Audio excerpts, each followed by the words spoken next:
Adrien Quatennens, finalement, cette remise de 30 centimes qui a profité à tout le monde, vous applaudissez? Bonsoir. Mais quand il y avait l'aide de 18 centimes, pendant qu'elle avait cours, vous avez quand même vu le prix de l'essence augmenter. Et on a eu, malgré l'aide à 18 centimes, un carburant qui continue de monter à 2 euros, puis 2,10 €.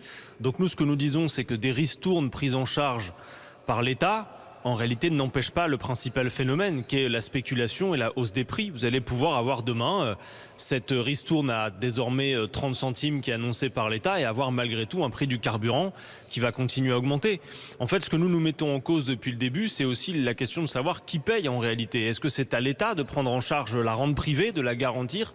Ou est-ce que c'est aux pétroliers, aux plus grands profiteurs de cette crise, de prendre en charge une partie de l'effort? C'est ce que fait Total Energy, puisque Total Energy va rendre 20 centimes dans ses stations-service aux consommateurs.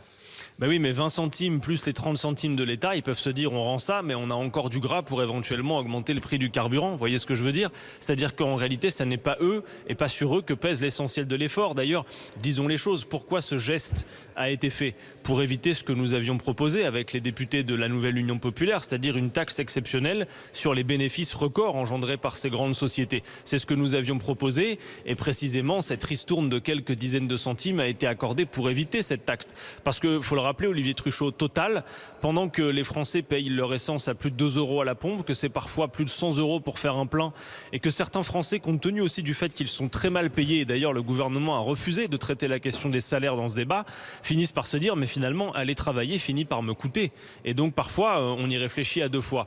Non, en réalité ce qu'il convient de faire, c'est de dire écoutez, quelle est la source de la hausse des prix et donc qui va la payer? La source de la hausse des prix est largement due à une inflation des profits. Total a réalisé le bénéfice. Non, mais c'est le prix du baril. Monsieur Quatennens, pardon, c'est pas Total qui fixe le prix du baril.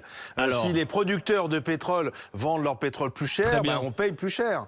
Très bien. Total distribue, mais Total n'est pas à l'origine de l'augmentation du prix du pétrole. Alors, deux choses, Olivier Truchot. D'abord, creuser des trous pour exploiter du pétrole aujourd'hui ne coûte pas plus cher qu'il y a 6 mois ou 1 an de ça. Ça n'est pas vrai. Il n'y a pas de contrepartie matérielle à cette hausse, sinon que ce que je disais, c'est-à-dire une spéculation et des taux de profit qui, eux, pour le coup, enflent et qui génèrent cette course à la hausse des prix. Il y a la guerre en Ukraine aussi, quand même, qui a des conséquences. Mais vous savez très bien que la guerre en Ukraine est certes un facteur aggravant, mais enfin, vous-même avez commenté sur des plateaux la hausse des prix bien avant la guerre en Ukraine. C'est vrai. Donc il faut le dire, Total a réalisé un bénéfice record jamais réalisé de toute l'histoire industrielle, pendant que les Français sont pris à la gorge comme on le voit. Donc nous, ce que nous souhaitons, c'est le blocage des prix. Et le blocage des prix, non pas compensé par l'État, mais faire en sorte que cette rente exceptionnelle, ces bénéfices records cessent tout simplement.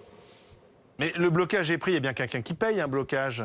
Oui, bien sûr. La rente privée, en l'occurrence, donc les grands groupes pétroliers. C'est bien évidemment le point de notre désaccord. Est-ce que c'est l'État qui paye, donc vous et moi, et tous les contribuables, ou est-ce que c'est la rente privée qui fait un effort? Aujourd'hui, quand l'État fait une ristourne, eh bien finalement, elle prend en charge le fait de garantir les dividendes versés aux actionnaires. Et votre attention que toutes ces sociétés, les grands groupes, ont pour 100% d'entre eux bénéficié des aides de l'État pendant la crise Covid. Ce sont des dizaines de milliards qui ont été reversés. À leur tour de prendre part à l'effort. Voilà ce que nous disons et ça semble être tout à fait juste.